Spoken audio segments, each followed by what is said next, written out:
नमस्कार दोस्तों, मैं रोहन शर्मा स्वागत करता हूं सभी का आपके अपने चैनल ज्योतिष एंड वास्तु में। कैसे हैं आप सभी?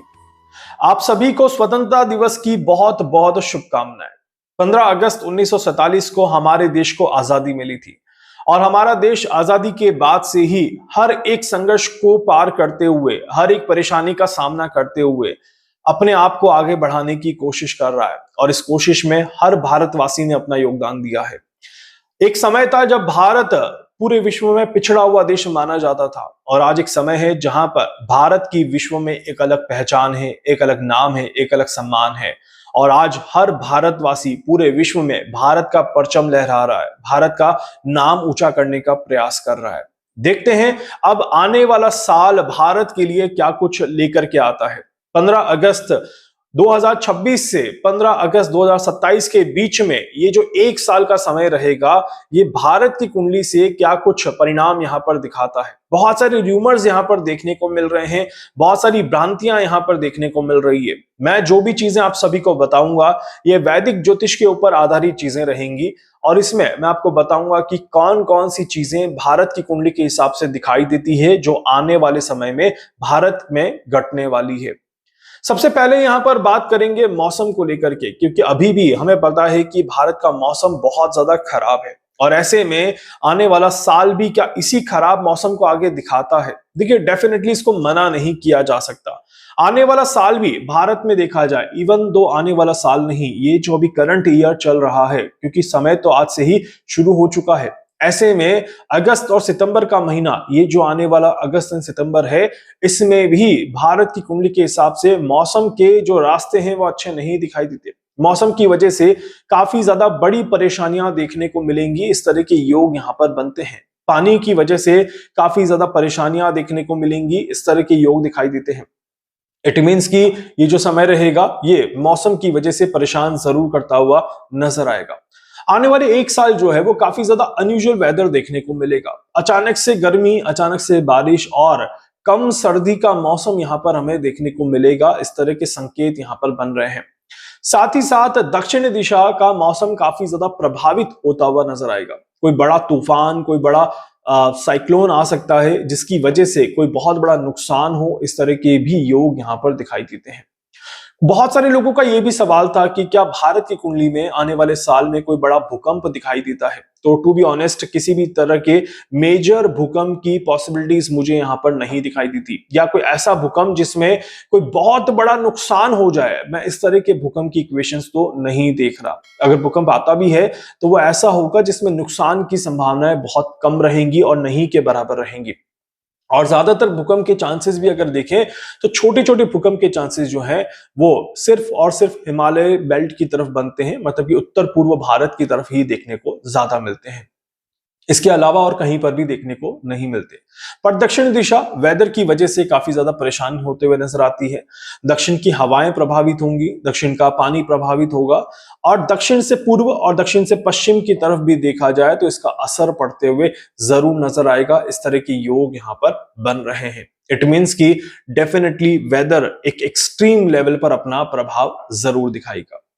क्या कोई टेररिज्म से जुड़ी हुई घटना हमारे देश में हो सकती है? देखिए, भारत की कुंडली में जिस तरह से ग्रहों का योग दिखाई दे रहा है, भारत की कुंडली में अभी जो देश पात्रकाल की जो कुंडली बनी है, जो इस साल की जो हमारी कुंडली है, उसमें जब मैं देखता हूं तो डेफिनेटली एक रिस्क जरूर दिखाई देती है। किसी बड़े हमले की एक रिस्क यहां पर दिखाई देती है। ये टेररिज्म से जुड़ी हुई घटना भी हो सकती है और ये किसी भी तरह का सीमा विवाद भी हो सकता है। इस तरह के भी योग यहां पर दिखाई देते हैं, क्योंकि भारत की कुंडली में मंगल का प्रभाव काफी ज्यादा बड़े लेवल पे दिखाई देता है। इस वजह से मंगल के इस प्रभाव की वजह से डिफेंस सेक्टर काफी ज्यादा प्रभावशाली काम पे रहेगा। इस तरह के योग बन रहे हैं जहां पर डिफेंस और मिलिट्री का इस्तेमाल काफी ज्यादा होता हुआ दिखाई दे रहा है। वहां पर ये संकेत दिखाई देते हैं कि कुछ तो ऐसी घटना घटेगी जिससे सीमा पर विवाद हो या फिर कोई बड़ी टेररिज्म से जुड़ी हुई घटना हो। इस तरह के योग बनते हैं। इसके अलावा डिफेंस सेक्टर में कोई बहुत बड़ी चूक सामने आएगी। डिफेंस सेक्टर को लेकर के कोई और नई चीजें हमारे देश में होती हुई नजर आएंगी। इस तरह के भी योग यहां पर बनते हैं। आने वाला एक साल और एक साल में भी शुरुआत के 6 महीने जो रहेंगे, ये काफी ज्यादा हाईलाइटेड रहेंगे डिफेंस को लेकर के। डिफेंस का नाम कई जगहों पर खराब भी हो सकता है और डिफेंस में कहीं पर कुछ बड़े बदलाव भी हो सकते हैं, इस तरह के भी योग यहां पर बन रहे हैं। अब डिफेंस का नाम जब खराब होने की इक्वेशन दिखाई देती है, इट मीन्स कि कहीं ना कहीं कोई ऐसी घटना घटे जिससे कि डिफेंस को लेकर के लोगों के मन में कुछ हीन भावना सी पैदा हो, तो इस तरह के भी संकेत यहां पर बन रहे हैं। तो सिक्योरिटी और सुरक्षा एक बहुत बड़ा चैलेंज रहेगा भारत के लिए, भारतवासियों के लिए। साथ ही साथ हमारे देश का एक स्टेबल स्ट्रक्चर इन डिफेंस भी एक बहुत बड़ा चैलेंज यहां पर देखने को मिलेगा। हो सकता है कोई बड़े पद पर बैठे हुए इंसान को उस पोजीशन पर, जो उस फील्ड में है, उसमें से किसी बड़े पद पर बैठे हुए इंसान को अपने पद से हटना पड़े। इस तरह के भी संकेत यहां पर बनते हैं। इन शॉर्ट, आने वाला एक साल डिफेंस के लिए काफी ज्यादा हाईलाइटेड साल रहेगा भारत की कुंडली के लिहाज से। भारत का इकोनॉमिकल स्ट्रक्चर कैसा जाएगा, जब इसको थोड़ा सा ध्यान से देखते हैं तो इकोनॉमिकल स्ट्रक्चर पॉजिटिव तो रहेगा, इसमें कोई डाउट नहीं है, बट काफी ज्यादा वॉलेटाइल रहेगा। इकोनॉमिकल स्ट्रक्चर स्टेबल नहीं हो पाएगा, भारत को काफी ज्यादा परेशानियां महसूस करनी पड़ेंगी और डेफिनेटली महंगाई बढ़ते हुए नजर आती है। इस तरह के योग यहां पर बनते हैं। खाने पीने की चीजों को लेकर के विवाद होता रहेगा, अभी भी ये विवाद खत्म होने वाला नहीं है। साथ ही साथ महंगाई, मतलब कि चीजों के दाम बढ़ते हुए नजर आएंगे, चीजों के दाम कम होते हुए नजर नहीं आते। फसलों के लिए ये आने वाला साल बिल्कुल भी अच्छा नहीं दिखाई देता। तो किसानों को काफी ज्यादा मशक्कत करनी पड़ेगी अपनी फसलों को बचाने के लिए। कहीं ना कहीं पैदावार थोड़ी सी कम हो सकती है आने वाले साल में। इस तरह के भी योग यहां पर बनते हैं। और इसके अलावा ग्लोबल इकोनॉमिकल स्ट्रक्चर देखा जाए तो उसमें भी कहीं ना कहीं भारत को थोड़ा सा अपने आप को स्टेबल रखने में परेशानियां जरूर महसूस होंगी। फाइनेंशियल स्ट्रक्चर भारत का काफी ज्यादा स्ट्रगल महसूस करेगा और कहीं ना कहीं टैक्स में कोई बदलाव करके या फिर किसी तरह की कोई रणनीति का इस्तेमाल करके सरकार भारत की इकोनॉमी को बैलेंस करने का प्रयास जरूर करेगी। इस तरह के योग यहां पर बनते हैं। साथ ही साथ एक और चीज की, क्या हमारा देश पॉजिटिव रह पाएगा आने वाले साल में, या ये आने वाला साल हमारे देश के लिए बहुत ज्यादा खराब है। देखिए, एक चीज मैं यहां पर जब कुंडली का एनालिसिस में कर रहा था तो काफी क्लियरली एक चीज पता चल गई कि भारत के लिए कोई बहुत ज्यादा खराब साल नहीं है। जो भारत के लिए आने वाला साल है, ये स्ट्रगल के साथ, मेहनत के साथ आगे बढ़ता हुआ साल रहेगा। और ये स्ट्रगल और मेहनत के साथ भारत पॉजिटिव तरीके से इसको आगे लेकर के चलेगा। इस तरह के योग यहां पर बन रहे हैं। इट मीन्स भारत को ज्यादा परेशान होने की जरूरत नहीं है, भारत की जनता को ज्यादा परेशान होने की जरूरत नहीं है। भारत विश्व में अपना परचम लहराता रहेगा और विश्व में अपना नाम ऊंचा करता रहेगा। इस तरह के योग बड़े क्लियरली दिखाई देते हैं। इंटरनल कॉन्फ्लिक्ट्स चलते रहेंगे, उन्हें हम रोक नहीं सकते। आने वाले साल में भी ये कंटिन्यू होते रहेंगे, जैसे कि प्रोटेस्ट होना। अभी भी हमें पता है हमारे देश में प्रोटेस्ट चल रहे हैं। आने वाले समय में भी ये प्रोटेस्ट जो है वो इसी तरह से आगे बढ़ते हुए नजर आएंगे। इस तरह के योग यहां पर दिखाई देते हैं। इट मीन्स कि पूरी तरह से शांति स्थापित हो जाए, इस तरह का कोई इक्वेशन यहां पर नहीं दिख रहा। मेजर जो हाईलाइटेड समय रहेगा, ये कौन कौन सा रहेगा, ये मैं आप सभी को बता देता हूं, ये नोट कर लीजिएगा। एक तो अभी ये अगस्त सितंबर का जो समय है, ये बहुत ही ज्यादा स्ट्रगल वाला समय भारत के लिए चल रहेगा। जैसे ही ये बर्थ ईयर चेंज होता है और ग्रहण का प्रभाव भी एक्टिवेट हो रहा है, आने वाले ग्रहण का प्रभाव भी इस पर लगेगा और इसी वजह से ये काफी ज्यादा वॉलेटाइल रहेगा समय, बहुत ज्यादा अग्रेसिव रहेगा। कुछ बड़े हादसे इस समय में होते हुए जरूर नजर आते हैं, जिससे कि भारत की जनता को थोड़ा सा परेशानी देखने को मिले। इस तरह के योग बन रहे हैं। तो अगस्त सितंबर का महीना हादसों का समय रहेगा। हादसे प्रभावी तौर पर यहां पर देखने को जरूर मिलेंगे।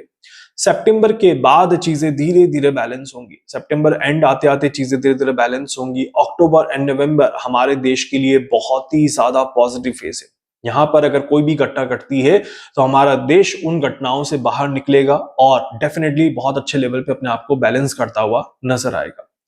दिसंबर जनवरी के महीने में पॉलिटिक्स काफी ज्यादा हाईलाइटेड रहेंगी। पॉलिटिक्स की चीजों को लेकर के कुछ तनातनी देखने को मिलती है, वाद विवाद देखने को मिलता है। इसके बाद फरवरी, मार्च, अप्रैल का महीना हमारे देश के लिए काफी ज्यादा अच्छा है। बहुत अच्छे डेवलपमेंट देखने को मिल सकते हैं। इकोनॉमिकली हम थोड़े से बैलेंस होते हुए दिखाई देते हैं। इसके बाद थोड़ा सा खराब समय यहां पर देखने को मिलता है। कहीं ना कहीं कोई ना कोई नई एक नेगेटिविटी की शुरुआत होते हुए दिखाई देती है मई 2027 से।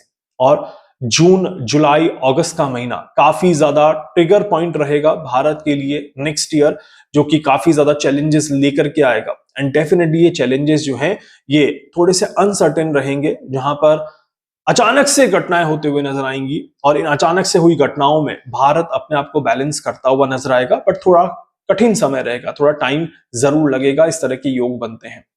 साथ ही साथ नॉर्थ डायरेक्शन, उत्तर दिशा जो है ये काफी ज्यादा प्रॉब्लमेटिक फील कराती है। उत्तर दिशा में कोई बड़ी घटनाएं घटते हुए नजर आती है जहां पर लोगों को नुकसान हो, या फिर कुछ इस तरह की घटनाएं जिसमें लोग अपने आप को परेशान महसूस करें, पॉलिटिकल स्ट्रक्चर थोड़ा सा परेशानी में देखने को मिले, इस तरह के योग भी बनते हैं।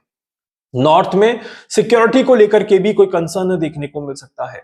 तो नॉर्थ और नॉर्थ वेस्ट डायरेक्शन में जब हम देखते हैं तो डेफिनेटली कोई बड़ी सीमा सुरक्षा में भी चूक हो सकती है। इस तरह के भी योग यहां पर बनते हैं। इसके अलावा वेस्ट साउथ वेस्ट डायरेक्शन जो रहेगा ये वेदर की वजह से काफी ज्यादा हाईलाइटेड डायरेक्शन रहेगा। यहां पर वेदर को लेकर के कोई ना कोई परेशानी जरूर देखने को मिल सकती है। बाढ़ आना यहां पर बहुत नॉर्मल है। साइक्लोन के इंडिकेशंस भी यहां पर बनते हैं और साइक्लोन की वजह से नुकसान जरूर दिखाई देता है। इसके अलावा हिमालयन बेल्ट में मैं लैंडस्लाइड्स देख सकता हूं, मैं छोटी छोटी बारिश की वजह से, बादल फटने की वजह से परेशानियां देख सकता हूं, बट बहुत बड़ा भूकंप या किसी भी बड़ा भूकंप की वजह से कोई नुकसान यहां पर नहीं दिखाई देता। उम्मीद करता हूं कि हमारा देश आने वाले साल को अच्छे से बिताए और हमारा देश इसी तरह से आगे बढ़ता हुआ नजर आए। हर भारतवासी अपने देश की प्रगति के लिए अपना पूरा योगदान दे और ये प्राउड फील करे कि हम भारत के रहने वाले हैं और हम भारत के साथ आगे बढ़ते हुए नजर आएंगे। उम्मीद करता हूं कि आप सभी को ये कैलकुलेशन समझ में आई है और इसके अलावा कुछ और मेजर कैलकुलेशंस हैं जो मैं संडे के लाइव सेशन में आपके साथ बात करूंगा और हम समझेंगे कि भारत की कुंडली में और क्या छिपे हुए एस्पेक्ट यहां पर दिखाई देते हैं। मोदी जी के लिए भारत का आने वाला ये साल क्या लेकर के आएगा और क्या भारत पर कोई बहुत बड़ा अटैक होने की प्लानिंग चल रही है, इसके ऊपर भी हम बात जरूर करेंगे। वीडियो को लाइक कर दीजिएगा, चैनल को सब्सक्राइब कर दीजिएगा, बेल आइकन पे जरूर से क्लिक करिएगा, जहां जहां शेयर कर सकते हैं शेयर कर दीजिएगा। धन्यवाद।